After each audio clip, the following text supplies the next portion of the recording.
이 시간은 창세기 3장 16절입니다. 창세기 3장 16절. 또 여자에게 이르시되 내가 네게 잉태하는 고통을 크게 더하리니 네가 수고하고 자식을 낳을 것이며 너는 남편을 사모하고 남편은 너를 다스릴 것이니라 하시고 아멘. 지금 여러분들 그 본문 읽을 때 딱 들어오는 생각이 뭐였어요? 잉태의 고통인데 이게 사람의 얘기냐 하나님의 얘기냐 이것이 우선 딱 들어와야 돼요. 어디서 딱 들어와야? 잉태의 고통에서 이 이야기가 들어와야 돼요. 사람이든 짐승이든 잉태라는 것은 무엇을 얘기하나요? 번식을 얘기하는 거잖아요. 번식으로 해서 잉태를 하는 거잖아요.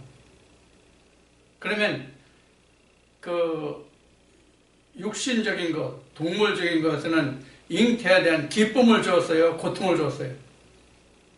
쾌락을 줬어요. 분명히 쾌락을 줬어요. 고통 안 줬어요. 만약에 나나 여러분들이나 똑같이 부모의 그 성을 통해서 우리 자식들은 우리 각자의 성을 통해서 낳아졌잖아요.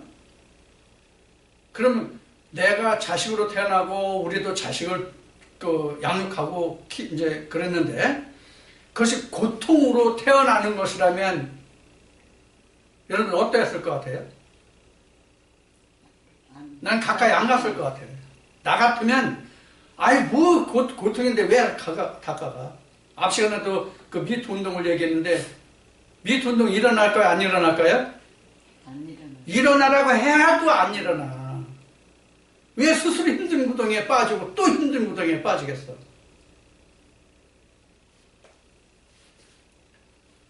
이런 얘기가 있어요. 불과 수초 1, 2분의 쾌락을 인해서 인생이 망한다는 말이 있어요. 그게 성이잖아요. 물론 마약이나 여러 가지 뭐 환각제 같은 것도 있을 수 있겠죠. 그런데 그 말을 한 근원은 어디에 두고 있냐면 남의 성관계에 두고 한 얘기거든요. 그래서 우리나라는 그 내가 어렸을 때부터 뭐 새 뿌리를 뭐 조심하면 뭐 그 일상이 편하다고 그랬나 뭐 그런 얘기가 있을 정도란 말이에요. 거기서 하나가 바로 성의 문제가 들어가잖아요.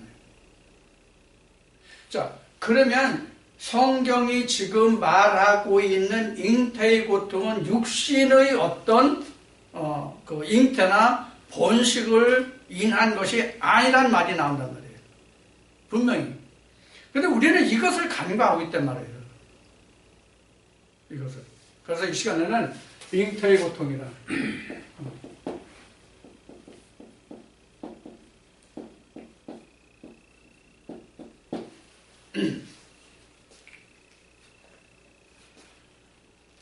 잉태라는 것은 이제 그 생명을 두고 말하는 거잖아요. 생명을 두고 말하는 건데, 잉태라고 하는 것은 꼭 생명만 잉태하는 게 아니에요. 사상도 잉태가 된단 말이에요. 사상이라는 것은 정신이 가지고 있는 어떤 그 이념이잖아요. 그 뜻이잖아요. 그게 사상이에요. 우리가 성경에서 말하는 성령이라는 얘기를 많이 듣죠.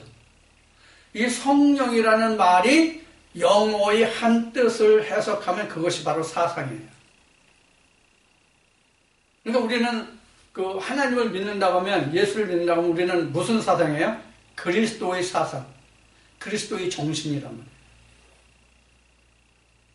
그러니까 우리는 하나님을 안다는 것은 사상으로 물들여지는 거예요. 세상의 사상을 다 탈색해버리고 그리스도의 사상으로 염색하는 거예요. 그래서 잉태의 고통이에요. 그동안 물들었던 거 다 탈색해야 되잖아. 그 다음에 잉태해야 되거든. 자, 우리가 생리적으로 이해를 합시다. 그 암컷들이, 사람이나 짐승이나 암컷들이 잉태되어 있는 동안에는 다른 씨를 또 다시 받을 수 있어요, 없어요? 없죠? 그 얘기예요. 그러니까 내가 하나님의 사상으로 하나님의 씨를 받아야 되겠는데, 하나님의 씨를 받아야 되겠는데, 다른 씨가 들어와 있으면 하나님의 말씀의 씨가 내게 다시 들어올 자리가 없단 말이에요. 왜 그래요? 우리 그 배꼽 동물을 보면 태가 다치잖아요. 잉태하려면 태가 다치잖아요.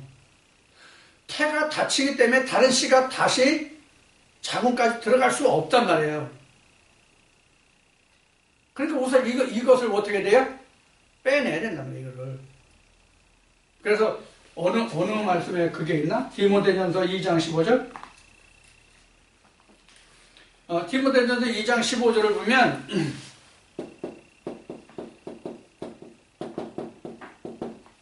정결한 처녀, 정결한 여자는 그 해산함으로써 이런 말씀이 있어요. 바로 그 말씀이에요. 그럼 정결한 여자가 될 수 있다는 게 우리가 생리적으로 말해서 수처녀를 말하는 게 아니에요. 사람의 수처녀를 말하는 게 아니에요. 정결한 여자라는 것은 성경적으로 말하면 마리아예요. 정결하다는 것은, 정결은 마리아를 뜻하는 거예요.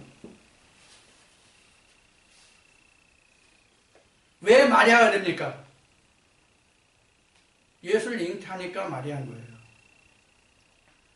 그런 것은 방을 싹 깨끗이 닦아야 될 거 아니에요. 치워야 될 거 아니에요. 그래서 정결한 처녀예요. 예수 그리스도를 한 번도 우리 마음에 잉태해 본 사람이 없잖아요. 그러니까 처녀가 되는 거예요.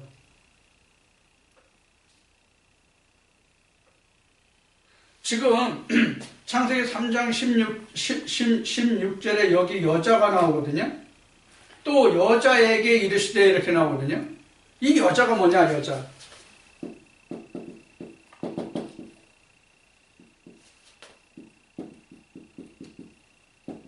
여자란, 이 여자가 이시아예요, 이시아. 근데 요거는 창세기 2장 22절 이하에 나오는 말씀이에요. 여기 이시아 나와요. 근데 또 여자라는 말이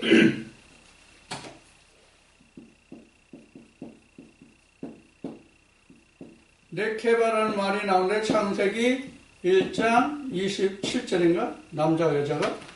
그거 사람만 나오나? 여기는 네케바로 나와요, 여자가. 똑같은 여자인데 창세기 2장에서는 이시아로 나오고 창세기 1장에서는 네케바로 나와요.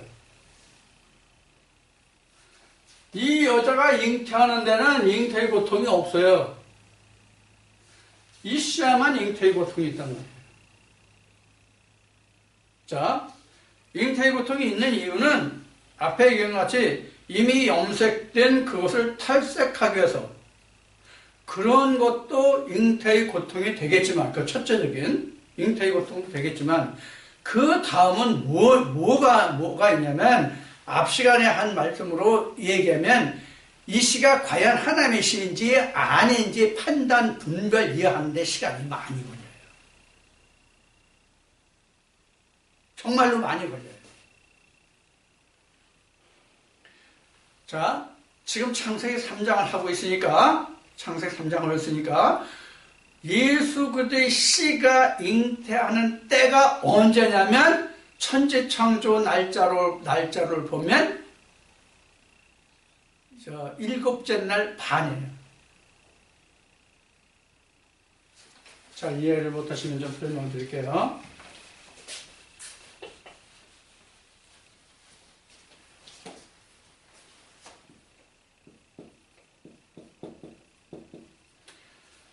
창세기 1장이 6일 아침으로 끝나요. 창세기 6일 아침으로 끝내요.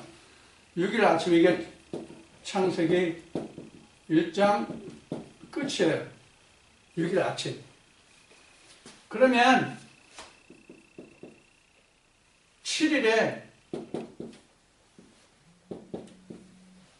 이렇게 돼 있는데 요 7일 여기가 창세기 2장이에요. 나머지 반이 창세기 3장이에요. 자, 창세기 3장에서 우리가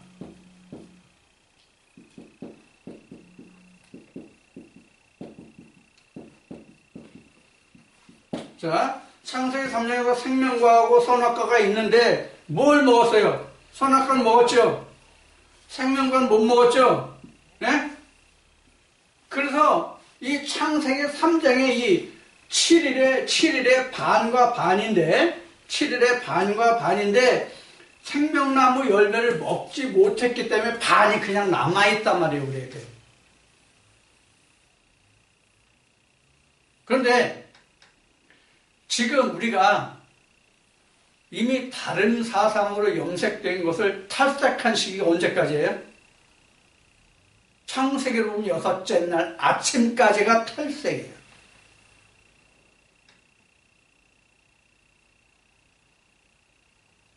일곱째 날 반때를 통해서 내가 예수 그리스도로 염색이 되는 거예요, 다시. 근데 완전히 염색되는 게 언제예요?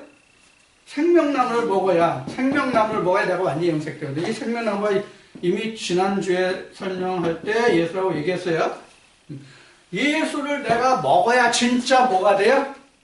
하나님으로 내가 염색이 되는 거거든요. 이게 잉태란 말이에요. 여기가 잉태란 말이에요. 생명과를 먹어야 잉태란 말이에요. 누가 잉태되는 거예요? 예수가. 그 전에는 다 탈색 과정이에요. 그래서 그 앞에 하나님이 우리에게 두신 게 뭐예요? 선악과예요. 지난주에 선악과를 뭐라고 얘기해 줬어요? 지난주 성경할 때 선악과를 뭐라고 얘기했어요? 율법이라고 그랬어요. 율법. 율법이 어떤 율법이냐가 문제예요.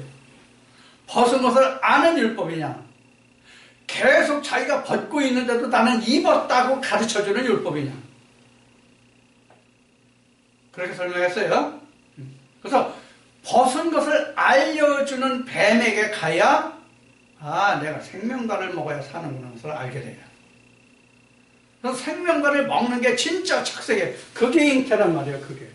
그럼 잉태가 언제 돼요? 다니엘서 요한계시록 한때, 두때, 반때에 내가 잉태란 거예요. 반때 돼야. 한때, 두때는, 한때는 그냥 세상 말로 다 유전으로, 성경적으로 얘기하면 유전으로 듣던 때고, 두때가 그냥 율법으로 듣던 때예요. 광야거든요. 그래서 세 때에 가서 이렇게 나눠지는 거예요. 세 때에 가서 이렇게 나눠져 가지고 내가 예수 그리스도 완전히 염색이 되면 하나님과 내가 부부가 된 거예요. 하나님과 내가 부부가 되면 뭘 낳겠어? 하나님의 아들을 낳겠지. 하나님 안에서 딸이 있어요, 없어요? 없어요. 하나님이 딸을 안 두셨거든요. 그럼 아들을 왜 떴어요? 하나뿐이 안 뒀어요. 말라기 2장 11절인가 거기 증거가 돼요. 하나님의 많은 영이 있을지라도 하나만 줬다고. 그게 예수 그리스도다 그 얘기예요. 그래서 하나님은 딸을 안 두고 아들만 뒀는데 그 아들이 예수란 말이에요. 그럼 아들이라는 게 뭐예요? 뭐가 아들이에요? 씨를 가지고 있는 자가 아들이에요. 씨가 없으면 딸이에요. 씨를 받는 자는 여자고 씨를 가진 자는 남자예요. 그래서 성경에 과부 많이 나오죠. 고아 많이 나오죠. 호레비 봤어요? 이스라엘 백성들 출애굽해가지고 그 가나안 땅까지 들어가기에 전쟁 얼마나 많이 했어요? 전쟁 얼마나 많이 했냐고. 그러면 남자들 많이 죽었다는 건 당연하죠. 그럼 여자가 많았겠죠. 그래서 과부가 많다 이 얘기는 해. 그래서 그때는 과부가 많았다. 그래서 여자를 몇 데리고 살 수 있겠다. 왜? 그냥 독처하는 것이 안 좋으니까. 혼자 사는 건 둘이 사는 게 좋으니까. 창세기 2장 기록에. 그래서 여자들 많이 들고 전쟁 때 남자들이 많이 죽어서. 그렇다 할지라도 호렙이 하나 안 나왔겠냐고. 그 많은 인구 중에서 그 많은 세월을 살면서 호렙이 하나 없었겠냐고. 근데 창세기부터 요한계시록까지 어디를 봐도 호렙이는 없어. 왜 없을까요? 성경에서는 남자가 오로지 하나님 한 분뿐이 없기 때문에 호렙이가 없어요. 이 뜻은 뭐냐면 하나님은 누구든지 한 사람에게는 하나님의 신이 들어가 있다는 뜻이기도 해요. 그러니까 하나님의 씨가 없는 게 아니라 끊어지지 않아요. 그 숫자가 얼마인지는 문제가 되겠지만 하나님의 씨는 영원히 끊어지지 않는다. 만약에 하나님의 씨가 끊어지면 오늘 우리가 하나님의 음성을 들을 수 있겠어요? 하나님의 음성을 들을 수 없다면 어떤 문제가 돼요? 구원이 끊어졌다 이 얘기가 돼요. 그러니까 어떠한 경우에도 하나님은 호라비로 사신 적이 없어요. 하나님은 무수한 아내들이 있어요. 무슨 뜻인지 이해가 되시죠? 하나님의 신을 받은 자들이 많이 있단 말이에요. 내가 모를 뿐이에요. 하나님은 아신단 말이에요. 응? 그래서 그 신이 함께한 사람은 하나님이 누군지를 알겠죠. 근데 이거는 성령 역사로만 알아요. 요 과정을, 6일의 과정을 거쳐서 7일에 이른 사람만 나와 하나님의 관계가 어떠하다는 걸 알아요. 지금 신학으로 성경을 말하는 사람들은 천지창조의 6일만을 놓고 봤을 때 어느 때에 속해 있다고 생각해 보신 적이 있나요? 첫째 날에도 못 들은 사람들입니다. 첫째 날이 뭐죠? 빛이에요, 빛. 빛이죠? 빛이 뭐가 빛이에요? 하나님의 신이 빛이에요. 창세기 1장 2절에 기록된 말씀과 같이 빛은 하나님이에요. 하나님의 신이거든요. 그러면 지금 이 동영상을 들으시는 분들은 오해를 하기 딱 좋을 거예요. 이해를 하지 못하는 부분이 있을 거예요. 왜? 하나님 창세기 첫째 날도 알지 못한다면 거기에도 들어오지 못했다면 어떤 뜻이 되냐면 하나님을 전혀 모른다 이 뜻이 되잖아요. 그러면 신학을 했고 목사를 하는데 안수받아도 목사를 하는데 그 사람들이 하나님 몰랐다? 이런 물음표를 달 거 아니에요. 당연히 달아야 된다고 봐 나는. 내 생각으로는 실제로 물음표를 다는 사람이 있는지 없는지는 모르겠지만 내 생각은 그래. 다 달아야 맞는다고 봐. 그러면 다 신학을 한 사람은 하나님을 말해. 또 그리고 가르치고 전해. 그럼 세상에 있는 사람들은 하나님을 알고 하나님을 말하는 사람 없을까요? 많아요, 신학을 안 했어도. 내가 서울에 불광동에 있을 때, 그 사람은 거기, 불경을 공부한 사람이에요. 그런데 성경이요? 웬만한 목사들 뺨쳐요, 못 따라가요. 교리적으로도 그 양반 못 따라가요. 그럼 그 양반 신학했냐? 안 했어요. 자기 혼자 봤어요. 이런 사람들 많아요. 그럼 그 사람들이 하나님을 모른다? 그럼 뭐로 할까요? 하나님을 아는 방법이 우리가 표면적으로 말하면 어떤 방법이 있어요? 성경에 바울이 고린도 교회 편지, 고린도전서 2장에서 표현한 말이 있어요. 말의 뜻이 있어요. 어떤 방법이에요? 표면적과 이면적이에요. 자, 지금 창세기 1장으로 보면 신학을 한 사람들이 하나님 안에도 들어오지 못했다. 첫째 날에도 들어오지 못했다는 얘기는 무슨 얘기냐면 표면적으로는 아는데 이면적으로는 모른다는 얘기예요.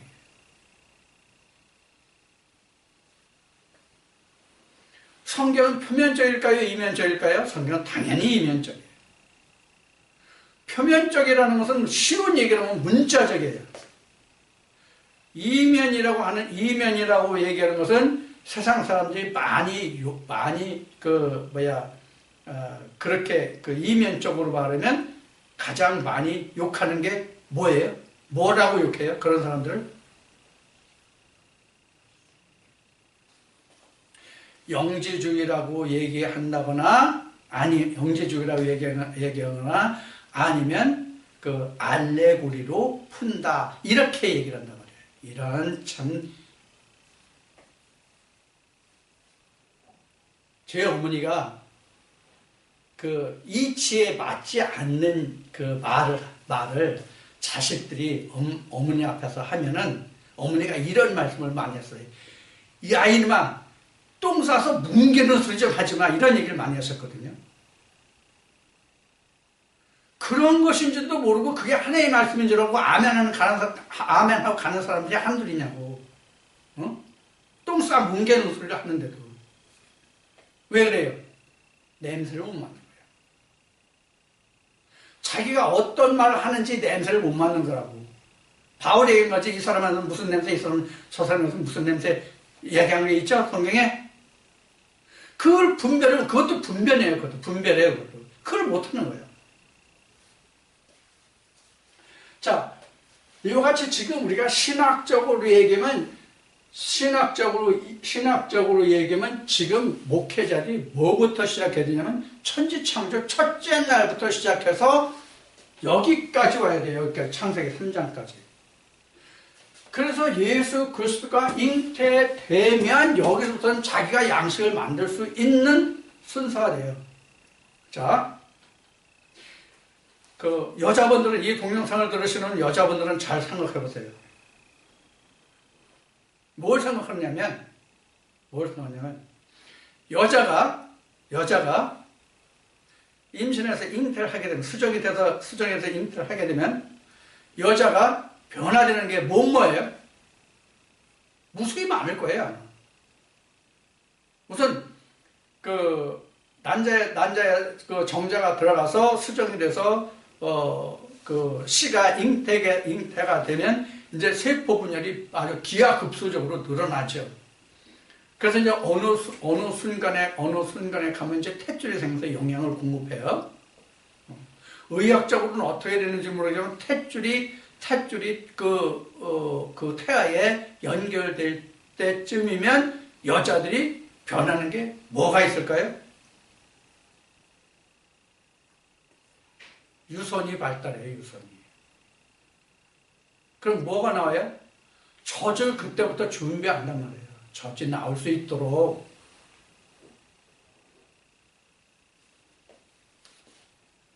그래서 그 젖을 먹고 살자잖아요. 마찬가지예요, 여기도. 성경도 똑같다고. 그래서 예수님이 내가 내 안에 들어가면 너와 내가 더불어서 먹고 마신다는 뜻이 그런 얘기란 말이에요. 예수가 내 안에 잉태되면 예수님이 먹을 것을 여자들이 임신하면 젖이 유선이 발달해서 모유를 생산해내는 것 같이 예수님이 각자의 마음속에 들어와서 예수가 잉태되면 예수님이 먹을 양식을 마련해 주기 시작한단 말이에요. 그래서 신령한 젖을 삼아라 이러는 거예요. 그러면 우리가 잉태한다는 것은 결국은 그럼 뭐예요? 내 마음속에 잉태된 예수를 양육할 수 있는 것이 바로 잉태예요. 그래야 잉태예요.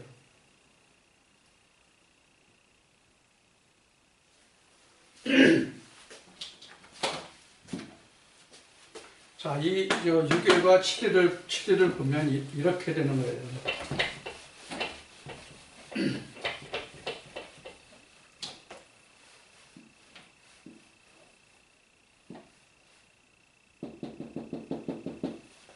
여기가 6일이에요.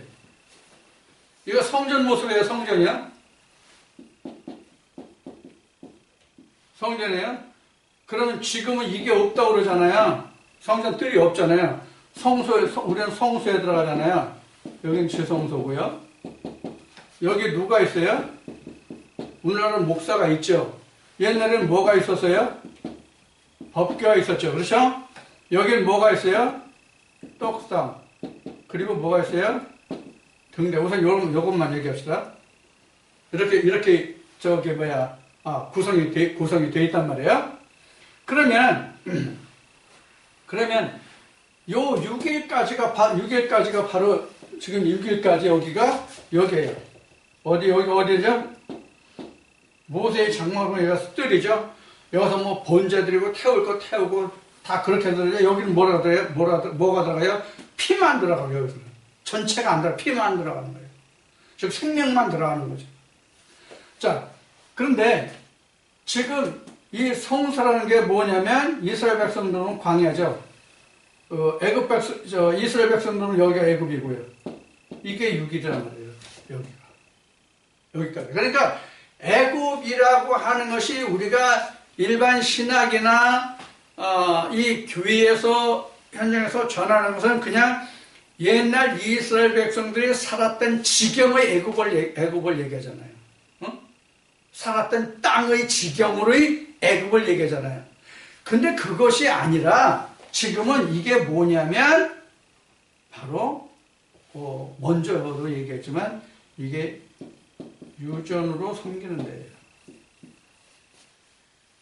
유전으로 섬기는 데예요. 그러니까 이게 여기서 나오려면 뭘 봐야 된다고 그러세요? 무지개. 그래서 홍수 심판이 여기는 홍수 심판 없어요. 여기 왜 여기는 홍수 심판이 없어요? 여기 왜 홍수 심판이 없어요? 여긴 비가 없어요. 광야에 비 있어요? 광야에 비가 없어요. 여기는 비 있으니까 무지개 있어요. 여기 광야는 비가 없어요. 비가 없으면 무지개가 있어요, 없어요? 비가 없으면 무지개가 없어요.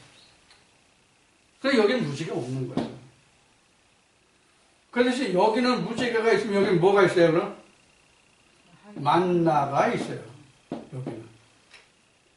무지개는 여기 있고, 여기는 만나가 있어요. 여기는 뭐 있어요? 여기도 똑같이 만나예요. 그럼 뭐가 틀려요? 이건 땅에 만나고, 여기는 하늘에 만나고, 이게 틀려요. 그럼 땅에 만나로 오늘 말씀같이 잉태가 돼요, 안 돼요? 안 돼요. 하늘에 만나만 잉태가 돼요. 그래서 결혼한 여자들이 오랫동안 남편과 떨어져 있는 경우에 그 애가 없으면 이런 말을 하여. 어떤 말? 하늘을 봐야 별을 따지. 그게 얘기가 똑같은 얘기예요, 지금. 여기가 하늘이죠. 여기가 여자.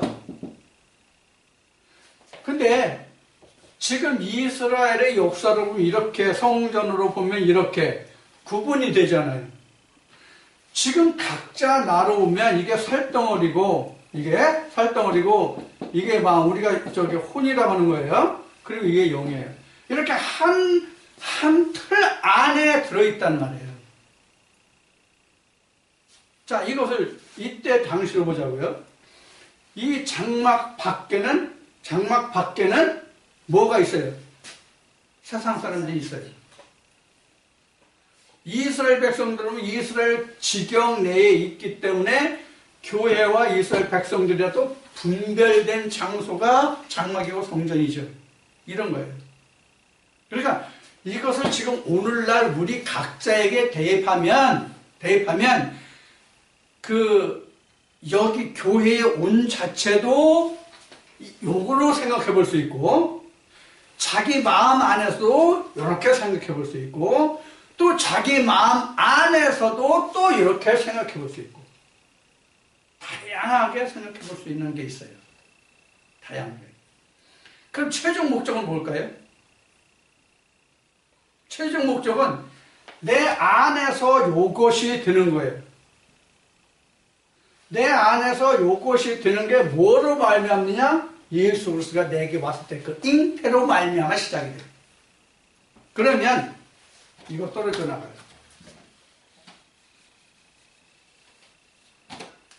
그럼 실제로 떨어져 나가요? 아니에요. 의미적으로 떨어져 나가요. 이게 무슨 말이냐면 내가 진짜 하나님 안에 들어오면 세상의 소욕보다 하나님을 쫓아가는 소욕이 커진다는 얘기예요.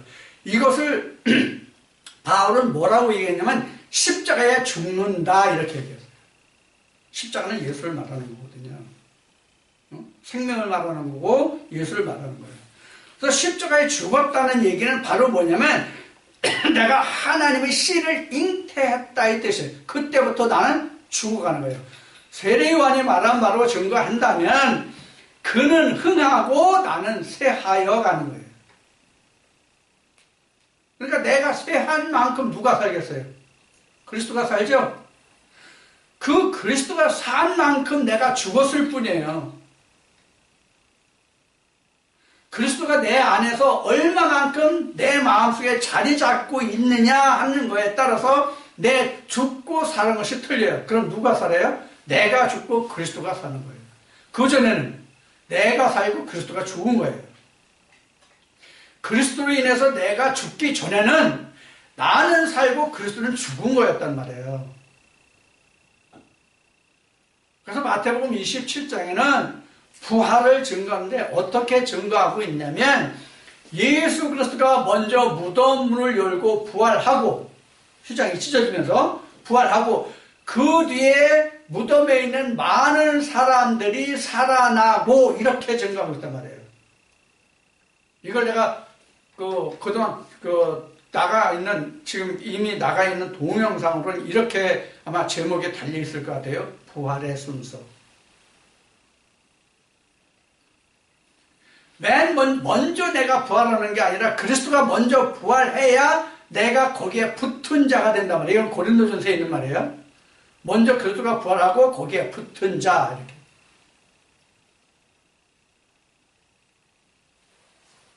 2000년 전에 유대 땅에서 예수가 부활한 것이 아니라 지금 성령으로 부활한 그 예수에게 붙어야 된다 그 얘기예요. 그걸 잘 이해해야 돼요. 2000년 이미 예수는 부활했잖아요. 그 2000년 전에 부활했던 것은 예수님 자신이 하나님 앞에 부활한 거지 내가 하나님 앞에 부활한 거는 전혀 상관없는 거다. 우리는 이거를 그렇게 얘기해도 이걸 못 알아듣더라. 아니라요. 이렇게 얘기하면 갑자기 뭐가 돼요?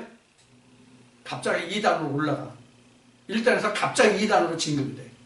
이런 얘기를 합니다. 자, 그래서 지금 우리는 뭘 지금 하는가 하면 먼저 선악과를 따먹고 벗은 줄을 알고 밖에 내쫓겼기 때문에 내가 다시 에덴으로 침노하는 자가 되어야 된단 말이에요. 이게 그 세례요한이 마태복음 11장에서 증거한 말씀이고 누가복음에도 증거된 말씀이에요.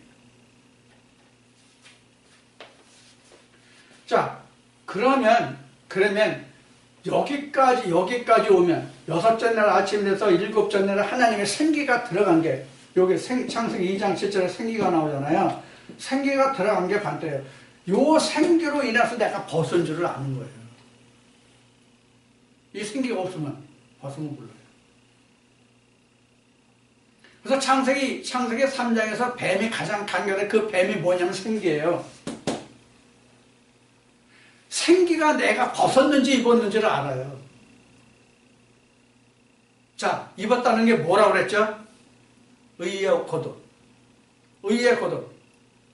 요한복음 16장에서는 예수님이 의에 대하여, 죄에 대하여, 심판에 대하여 설명하죠. 의가 뭐예요? 내가 아버지께 가매라고 그랬어요. 그럼 의가 뭐예요? 아버지의 것이라는 뜻이에요. 하나님이고. 땅의 것이 아니라 하나님의 것이에요. 하나님의 것만 하나님께 갈 수 있잖아요. 그 의란 말이에요. 의. 이 생기로 인해서 내가 깨닫는 게 뭐냐면 벗었음을 아는 거예요. 생기가 없으면. 근데 생기를 불어넣을 자가 있냐고. 에스겔 37장에 기록된 말씀같이 신학을 한 목사들이 생기를 불어넣을 수 있는 생기를 가지고 있냐고.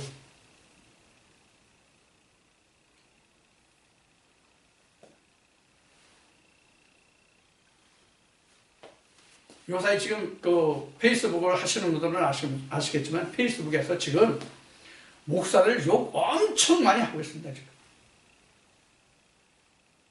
무지무지하게 하고 있습니다. 그래서 내가 댓글 단중에서 하나가 이런 얘기예요. 이제는 목사들로 인해 가지고 하나님이 죄가 얼마나 많은지 하나님은 십자가에 죽게 생겼고 사람은 살게 됐다. 그러면 이제 세상에 죄가 없고 평화로운 세상이 되겠네? 이 목사들아, 너로 인해서 하나님의 죄를 흠뻑 뒤집어 썼다. 지금 똥치발랐다 지금 하나님이. 그러고도 너희들 하나님한테 너 상급받을 생각하냐? 이 개들아. 개들이라는 얘기는 내가 한 얘기가 아니라 사도 바울이 이미 써 있어요 지금. 예수님도 말씀하셨고. 자, 지금 이런 꼴이란 말이에요. 이런 꼴. 왜 그래요? 성령이 없기 때문에. 루아흐가 없기 때문에. 생기가 없기 때문에. 그런데 그들이 하나님 앞에 가장 상급을 많이 받을 거라고 얘기하죠. 지금 뭐 서울에 뭐 대형교회도 아주 그냥 도매금으로 다 넘어가 있어요. 거기에 목사라는 타이틀을 받은 사람은 다 넘어간다고 봐요. 다 거기에 똥칠을 하고 있다고 봐요, 지금. 응? 똥을 머리에 이고 다니면서 다 집어오면 줄줄 집어 쓰는 격이야, 지금.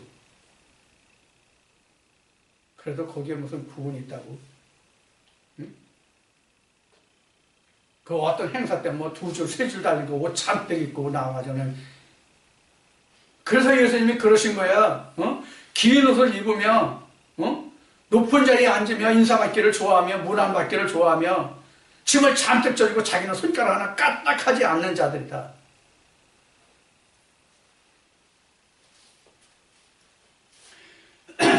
이와 같이 우리가 잉태라고 하는 것은 그렇게 간단한 얘기가 아니에요. 그래서 힘든 거예요. 자, 우리가 성경에서 잉태된 사람들을 한번 찾아보자고요. 우리가 아는 범주 내에서, 우리가 쉽게 기억할 수 있는 범주 내에서 하나님 안에서 하나님으로 잉태해가지고 천국을 간 사람들을 우리가 창세기부터 한번 훑어보자고요. 맨 먼저 생각나는 게 누구예요? 에녹이죠? 엘리야 있어요. 모세도 있겠죠. 예수도 있겠죠. 선지자들이 있겠죠. 신약에 가서 몇 명이나 있을 것 같습니까? 사도 바울이 증거한 고린도전서 말씀으로 보면 500여 명이에요. 신약의 선지자들 몇 명입니까? 신약의 선지자들 다 해봐야 몇 명 안 돼요. 100명, 1000명, 10,000명 될 것 같습니까? 우리 손으로 헤아리면 금방 알 수 있는 정도뿐이 안 나온다고요. 선지자들이. 물론 선지서를 기록한 사람들만 선지자는 아니에요. 그 안에 열거되는 사람들도 물론 있단 말이에요. 그렇게 해도 수백, 수천 명이 되는 게 아니에요. 성경에 열거된 사람들을 보면.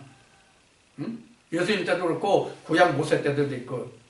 그래서 모세의 율법을 인해서 예언을 했던 사람들은 우리가 선지자라고 부르고, 예수님이 선지자들이 예언했던 말을 성취한 사람들을 우리는 사도라고 불러요. 이것도 구분 못하는 신학이 많아요, 지금. 선지자가 뭐고 사도들이 뭔지도 어떻게 구분되는지도 모르는 사람들이 실제로 많다고. 부끄러운 얘기지만. 자, 이러한 지금 형편에 지금 우리가 있어요. 그러면 우리가 이러한 와중에서 잉태하려면 우선 뭐가 필요하다고 그랬어요? 디모데 이전서 지워졌네. 디모데 그 2장 15절 우리 말씀 봤죠? 먼저 뭘 해야 돼요? 악을 먼저, 정죄를 지켜 악을 먼저 해산해. 이게 탈색이란 말이에요. 그래서 지난주 말씀 나눌 때 세례라는 것이 뭐라고 그랬어요? 염색하는 거다, 착색되는 거다라고 했죠. 뭐로? 예수 그리스도의 사랑으로. 하나님의 씨로. 자, 그러면 이제 잉태가 돼요. 그러면 여기서 다시 설명을 할게요. 그러면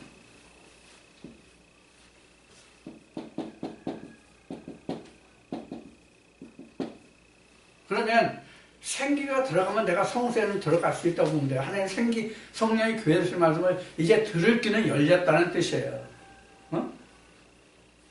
이걸 우리가 생리적으로 얘기하면 성생활을 한다고 해서 반드시 여자가 잉태하는 게 아니잖아요. 잉태되는 건 그 배란 기일과 그 정자가 시간이 맞아야만 잉태해야 되잖아요. 우리 말씀은 똑같단 말이에요. 그러니까 배란과 하나님 말씀과 그 같이 만날 수 있는 여건이 돼야만 잉태가 되잖아요. 거기까지가 힘들단 말이에요.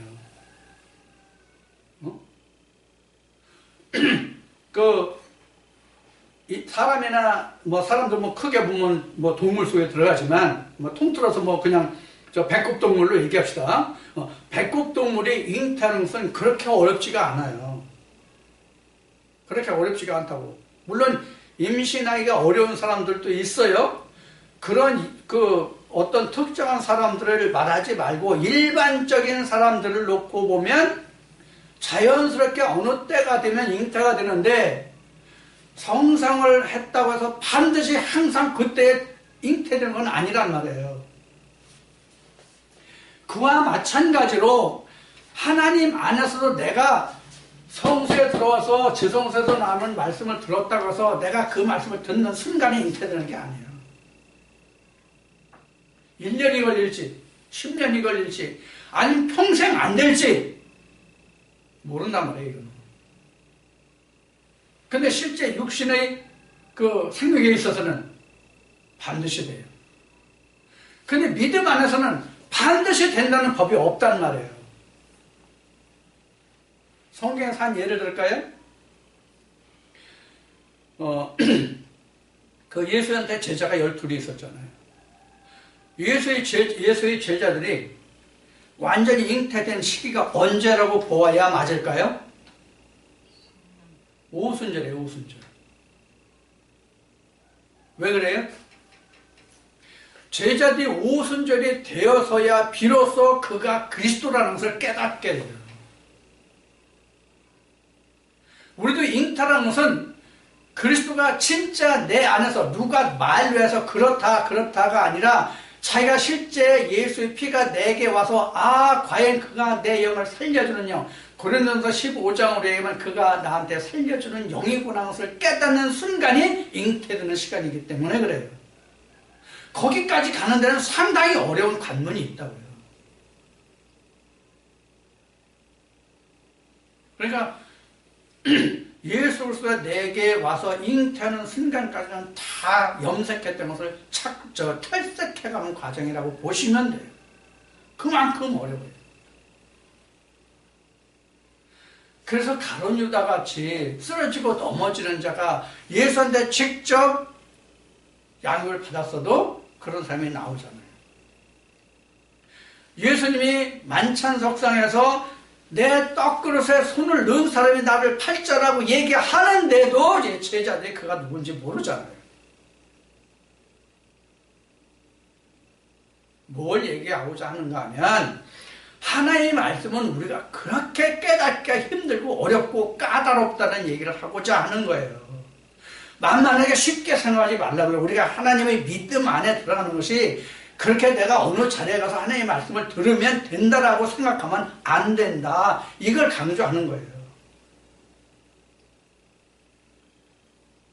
누가 본 말씀이면 두루 파고 고름 준다는 말씀이 나오죠.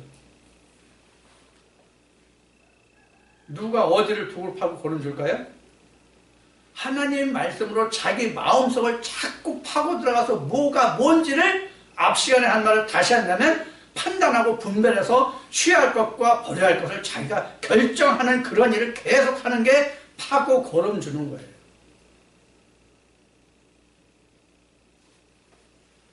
그러한 과정을 거치다 보면 전할 것은 지나가고 예수 그리스도가 오는데 이것을 계시로 말하면 보라 옛 것은 지나가고 새 것이 되었도다. 예수가 오면 새 것이에요. 여기에서 뭐가 나면 BC와 AD가 나와요. 지금 천지창조로 보면 6일까지는 BC예요. 일곱째 날이 AD예요. 예수 그리스도와 함께하는 시간이에요. 이게 우리는 세상적인 변화로 봐서 BC와 AD로 나누잖아요. 각자에게도 BC와 AD가 반드시 있어야 된다. 그럼 누구든지 BC에서 AD가 되면 이 AD가 뭐예요? 크리스마스예요.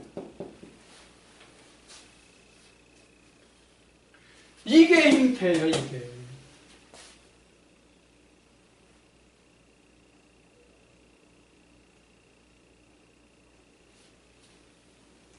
그래서 잉태라고 하는 것은 먼저 전제되는 것이 뭐였어요? 지금 말씀드린 게 해산이에요. 뭘 해? 죄악을, 악을. 그럼 지금 얘기한 디모데전서나 성경에서 말하는 악이 뭐예요? 하나님의 씨가 아닌 모든 것이 악이에요. 세상의 도덕이 법률이 말하는 악을 말하는 게 아니에요.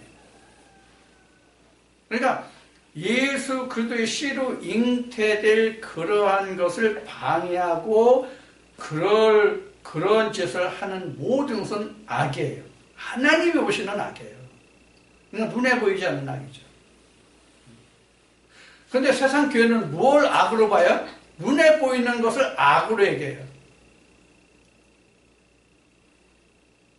지금 서울에 그 강남에 몇천억을 들여서 지었다는 시읍교회 있잖아요.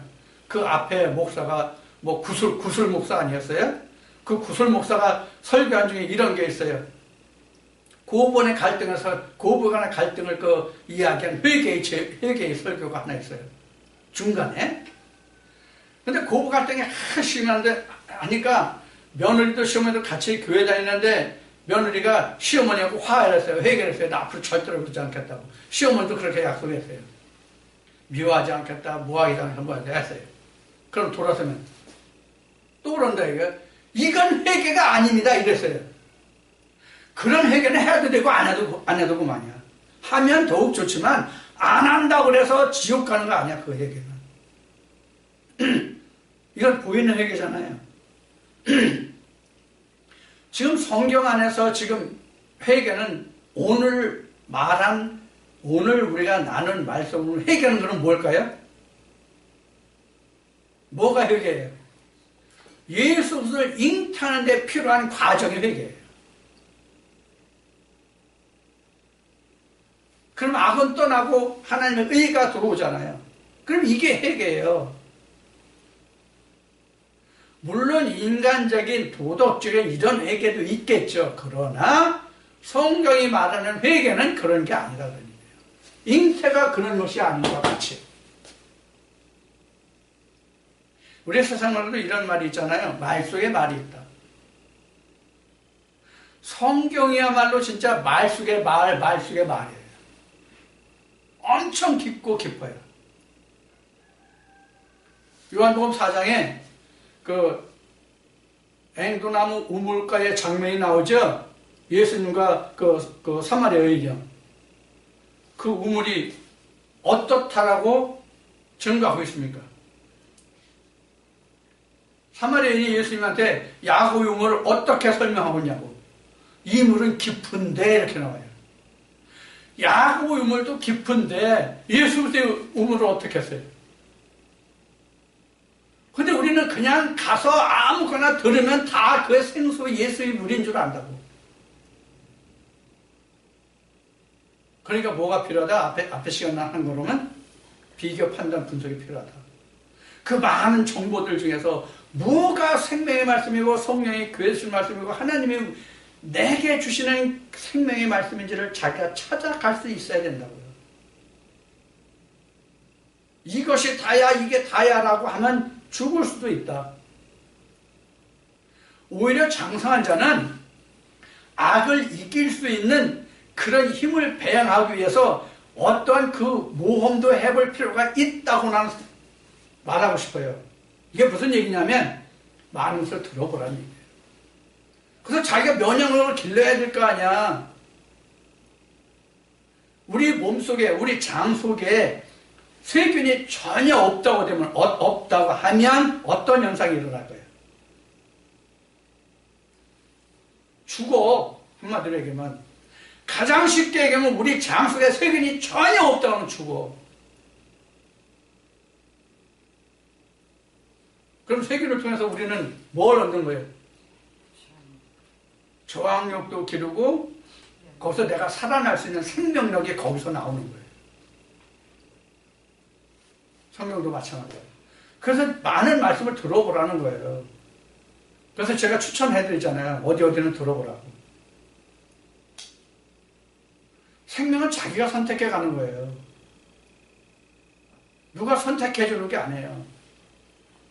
인생의 길도 부모가 교육하고 형제들이 말해주고 학교 교육도 있고 직장도 있고 뭐도 있고 하지만 인생의 자기 길을 선택하는 건 누가 해? 결국은 각자 자기 자신이 하잖아요. 성경도 똑같아요. 그래서 내가 이런 말을 자주 해요. 하나님이 예수가 다시 이 땅에 육신을 입고 2000년의 유대 땅에 온 것 같이 온다고 할지라도 이건 성경이 기록된 말씀이에요. 기록된 말씀이 누가 보면 온다고 할지라도 지금 목자들한테 그 말씀을 듣지 않으면 예수님이 하나님이 직접 온다는 것도 안 된다니까. 네가 하나님이야? 네가 예수야? 이럴 거란 말이에요. 지금도 똑같이 2000년 전 유대 땅에서만 그런 게 아니란 말이에요. 그래서 우리가 오늘 계속 이어지는 그 이야기지만 반복되는 이야기지만 가장 중요한 것은 뭐냐면 내가 취사 선택할 수 있는 능력을 키우는 거예요. 그래야 사는 거예요. 내가 여기 와서 자연을 보고 느낀 것 중에 하나가 있는데 그걸 이번 시간에 도움이 될 수 있을지 몰라서 이야기를 한다면 여기 오니까 앞에 살던 사람이 고양이를 길렀어요. 근데 난 고양이를 기를 생각을 안 했어요. 처음에는 그냥 사료를 사려가 줬지만 그래서 사료 떨어지고 나서는 사료를 안 줬어요. 그리고 이제 그들 하도 이제 와가지고 이제 그 먹을 거 달라고 앵앵거리니까 먹을 걸 줘봤어요. 짐승이 배고프다고 먹을 거 덥석 먹을 거 같죠? 이거 냄새 맡고 뭐 입으로 물어보고 뭐 혀로 핥아보고 별짓 다해요. 그 다음에 물고 가더라고. 짐승도 이런데 하물며 사람이 왜 앞뒤 절차를 살펴보지 않고 그냥 머리 쳐박고 들어가냐고.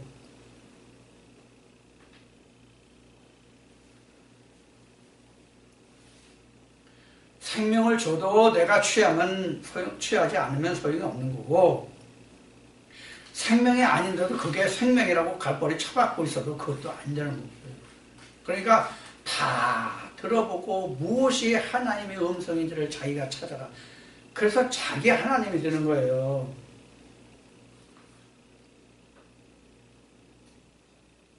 우리는 지금 맹목적인 신앙생활을 하고 있는데 그거를 생각하는 사람들이 지금 거의 없다고. 99.8%가 지금 맹목적인 신앙생활을 하는데 그걸 자기가 맹목적인 신앙생활을 하고 있다고 생각하는 사람들이 없다고. 99.8%가.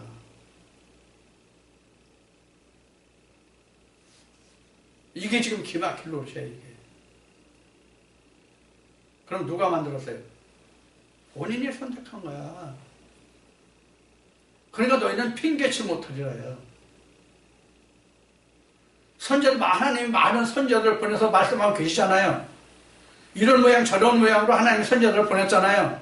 그들도 성경으로 거짓 선자를 하나님 보낸 자예요. 그렇기 때문에 그들의 하나님의 말씀을 전하는 거예요. 그럼 그 많은 우물과 땅에서 나오는 우물과 하늘에서 하늘에서 쏟아지는 그 창문에서 떨어지는 그 물들이 어떤 물인가는 자기가 맛보고 분별해야지, 먹는 사람이. 근데 누구를 판단해? 누구를 판단한다? 누구를 원망하냐고. 자기가 선택한 것인데. 이런 면면들을 생각해서 지금 오늘 살펴본 이 지금 잉타만 해도 지금 그렇게 간단한 게 아니라는 걸 여러분들 이해는 하시겠죠? 그리고 씨 하나 바라보고 교회 오는 거거든. 예수 그리스도 하나님의 씨 그 하나를 바라보는 거거든. 근데 그것을 잉타하려면 지금까지 내가 쌓아왔던 모든 것을 다 버려야 될 것들이 더 많지 취할 것은 적단 말이에요. 그러니 얼마나 힘들어. 이것이 내가 옳다고 지금까지 쫓아왔는데 시간과 돈과 그 노력한 그 정력이 얼마냐고. 사실 따지고 보면 번전생각 나잖아요, 우리가.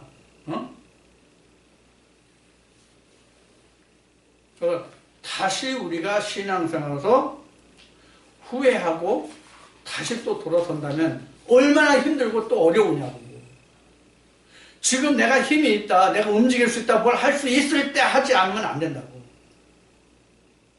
나도 젊었을 때 지금 이렇게 하나님의 사랑이 내게 들어박혀 있기 때문에 지금 나이가 들어서 그대로 나오는 것이지, 그렇지 않고 내가 지금 하려고 얼마나 힘든가. 모세는 뭐 80에 시작했다고 얘기를 하지만 그것은 사랑 생각이지. 그래서 여러분들도 하나님의 음성이라고 생각할 때, 내가 움직일 수 있다고 생각할 때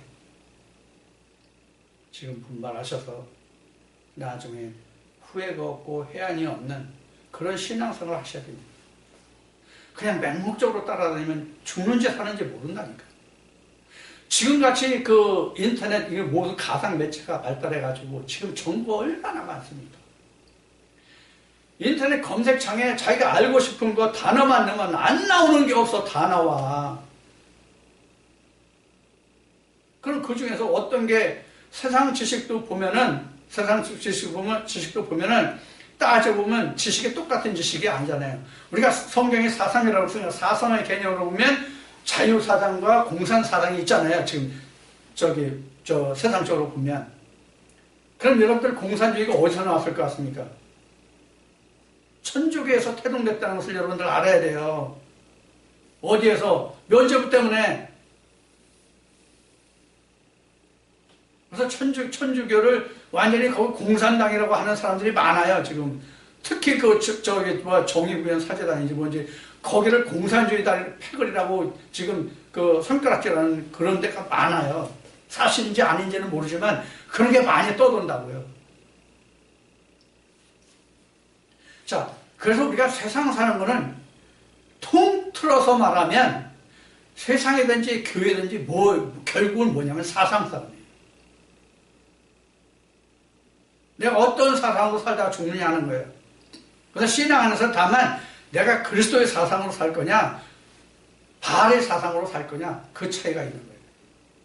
그럼 우리는 뭘 쫓아가자는 거예요? 그리스도의 사상을 쫓아가자는 거예요. 그러니까 분별하는 거예요. 분별을 하자는 거예요. 어떻게 무엇을 잉태하든지 간에 똑같이 잉태해요. 우리가 악을 잉태하지 않고 하나님의 의만 잉태하는 거라고 생각하면 신앙생활 안 해도 돼요. 어떤 얘기가 하면 예수님이 이렇게 말씀하세요. 악의 부활도 있다고 말씀하시죠. 의의 부활만 있는 게 아니잖아요. 악의 부활도 있잖아요. 잉태하지 않은 부활이 있냐고.